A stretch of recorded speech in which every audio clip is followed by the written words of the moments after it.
Imagine pulling into your quiet suburban driveway after a grueling cross-country drive, only to find flashing police lights and a self-righteous busybody demanding your arrest for trespassing on the land your family has owned for generations. That's exactly how Mark Thompson's nightmare began in the manicured hell of Willowbrook Estates. A picture-perfect American neighborhood where the real poison wasn't in the water, yet. Mark had just rolled into Willowbrook after a brutal 14-hour haul from Chicago, his beat-up Chevy pickup groaning under the weight of boxes from his old life. He was here to settle his late aunt's estate. A modest ranch-style house on the edge of the subdivision that had somehow escaped the HOA's iron grip. The air smelled of fresh-cut grass and barbecue smoke. The kind of idyllic suburbia sold in real estate brochures. But as he stepped out, stretching his cramped legs, 2 squad cars screeched up, sirens blaring like an overkill for a parking ticket. Out stepped a woman in her mid-50s, clad in a crisp white blouse and khaki capris. Her blonde bob haircut screaming, "I manage everything." She pointed a manicured finger at Mark like he was a stray dog. "Officers, this man is violating community standards. Arrest him for unauthorized entry." Her voice was calm, almost sweet, laced with that fake concern that made Mark's skin crawl. The cops, a pair of young deputies looking more bored than badge-wielding, exchanged glances. "Ma'am, he says this is his property," one said, scratching his head. Mark kept his cool. Hands in plain sight, years of dealing with bureaucratic BS in his day job as a low-key federal auditor had taught him that. "Look, officers, I've got the deed right here on my phone. My aunt, Eleanor Thompson, left me this place.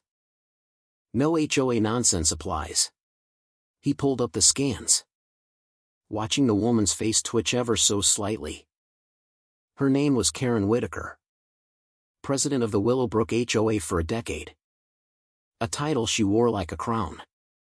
"Oh, dear," she cooed, stepping closer with that saccharine smile. "We have rules to maintain our community's harmony. Strangers wandering in after dark. It's for everyone's safety."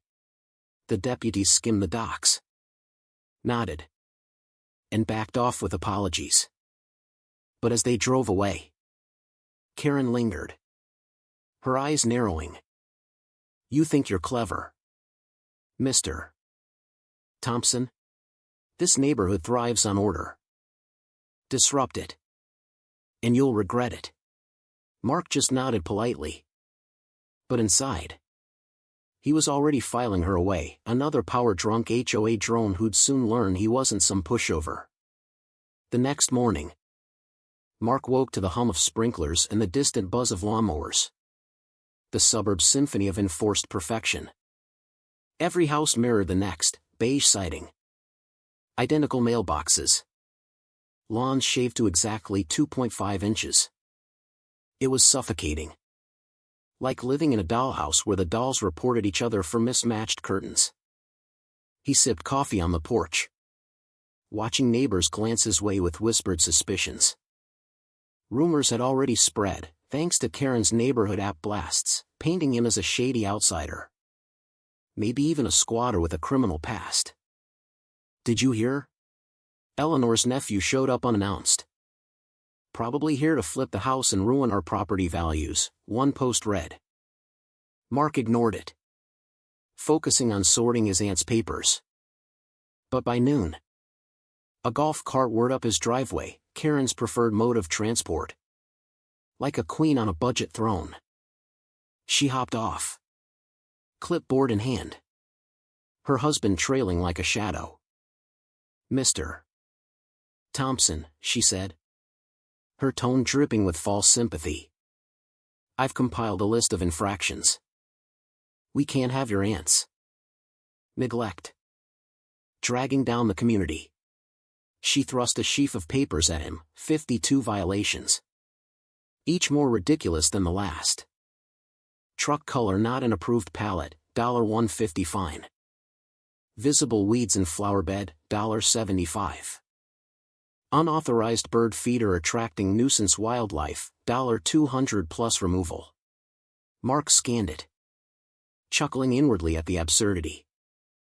Bird feeder? It's been there since the 80s. Karen's smile tightened. Rules evolve. Dear. For the greater good. Her husband mumbled agreement. Planting little flags along the property line like marking territory for conquest. Mark played along. Mowing the lawn to spec and repainting the mailbox in approved eggshell beige, all while observing. Whispers grew louder, neighbors avoided him at the mailbox. One even crossing the street with her dog. Karen's app posts amped up the slander, concerned about the new residents' late-night arrivals. Safety first. Turning him into the neighborhood bogeyman. But Mark stayed silent. Documenting everything on his phone. His real job? He oversaw a quiet federal unit that audited and dismantled corrupt community associations. The kind that hid bigger sins behind petty rules. He'd seen Karens like her before, mini-dictators clinging to their thrones. Terrified of losing control. That afternoon. A friendly face appeared at his fence, Linda Hayes. A retired teacher next door. With a plate of cookies. Don't mind Karen, she whispered. Glancing over her shoulder. She's turned this place into a prison. I remember when kids could play without permits. Mark nodded.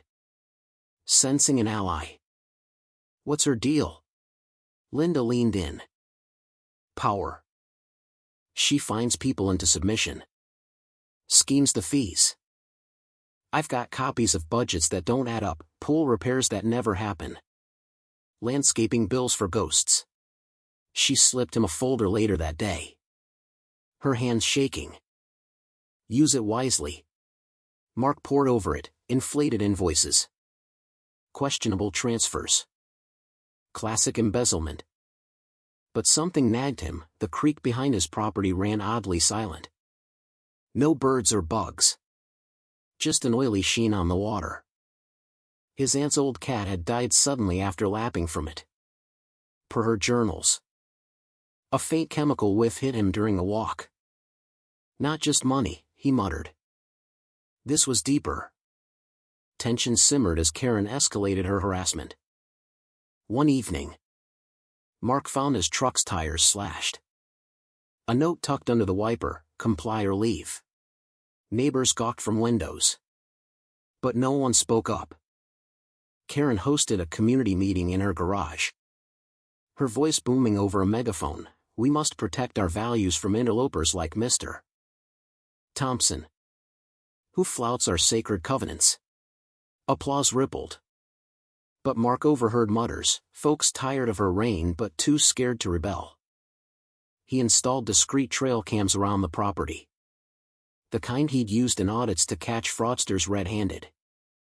Meanwhile, the slander intensified, app posts claimed he'd been seen lurking, implying theft or worse. Mark endured it. His patience a weapon.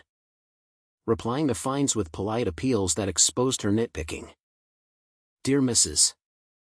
Whitaker. Per section 3.2. My grass is 2.49 inches, within limits.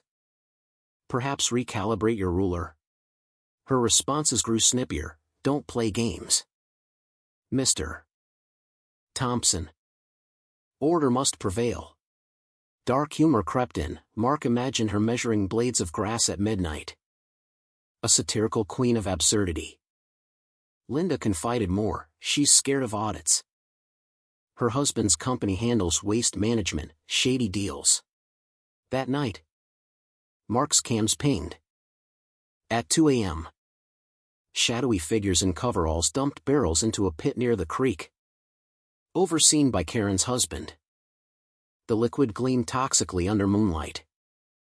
Mark's blood chilled, this wasn't embezzlement, it was illegal toxic dumping. Poisoning the groundwater to cut costs for some corporate cronies. Willowbrook's perfection hit a toxic graveyard. And his aunt's land was the last unchecked spot. The betrayal hit like a gut punch. Mark rushed to Linda's with the footage on a flash drive. Pounding her door in the dead of night. "It's poison. Linda. They're killing the creek, probably the whole aquifer." She opened, feigning shock. Ushering him in. "Oh God. That's horrific. Let me think, come back in an hour. We'll plan." Relieved. He left. But uneasy nod. An hour later. He returned to find Karen lounging in Linda's armchair. Sipping chamomile like a Bond villain. "Mr. Thompson." "So predictable," she purred. Linda averted her eyes. Mumbling. "I had no choice, she owns everyone." Karen laughed. A brittle sound. "Linda's my vice president. Dear. She understands sacrifices for community beauty." "That drive? We'll say it's a bomb threat device." Sirens wailed closer, another frame job.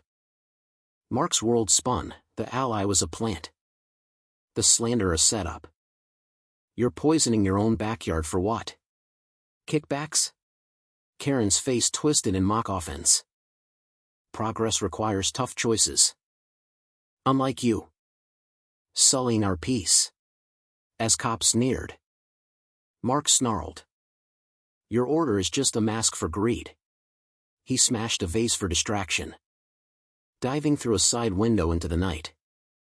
Thorns ripping his shirt as he fled across lawns. Hiding in his aunt's shed. Heart racing. He smashed his main phone and pulled a burner. One contact, Sarah Klein. A relentless investigative reporter who'd exposed his unit's wins before. "Sarah. It's Mark, toxic dump in Willowbrook. Framed me. Video incoming. Be at the North Pit by midnight, bring lights and state EPA if you can swing it." She didn't hesitate, on it. Stay alive. The climax unfolded in a frenzy of shadows and spotlights. Mark hotwired his aunt's ancient lawn tractor. Rigging it to crash through the fence onto the main road, a deafening diversion pulling security goons away. He slipped to the quarry overlook. Phone streaming live to Sarah's secure feed.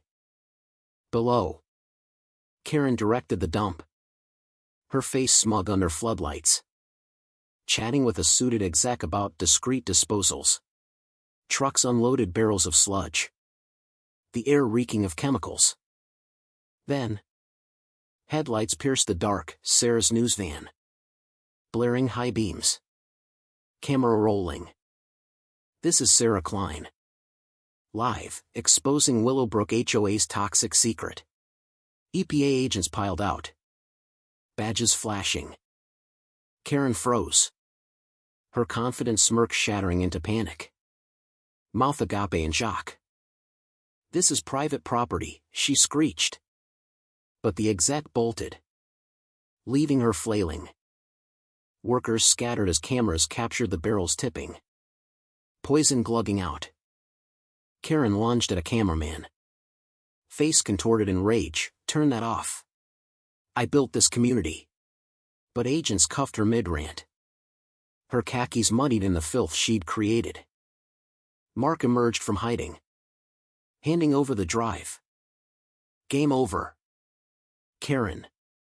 Your order just got audited." Her eyes bulged in humiliated fury. Sputtering excuses, "It's for the greater good, you're the real criminal." The live feed went viral. Neighbors watching in horror and glee as their tyrant unraveled. 6 months later. Mark sat on the porch. Creek now bubbling clean under federal cleanup. Karen. Her husband. And Linda rotted in cells on charges of environmental crimes and fraud, her HOA dissolved by Mark's signature order. The first act of his reinstated role. Willowbrook breath freer. Lawns a tad wilder. Neighbors sharing beers without permits. The corporate backers faced congressional probes. Their empire crumbling like Karen's facade. But as Mark scrolled news clips of her courtroom meltdown, face twisted in denial. Claiming victimhood, he pondered the irony: power-hungry Karens always overreach, unmasking themselves in hilarious, self-sabotaging glory. Yet, was Mark the hero for exposing the poison? Or just another disruptor in a system that thrives on blind obedience?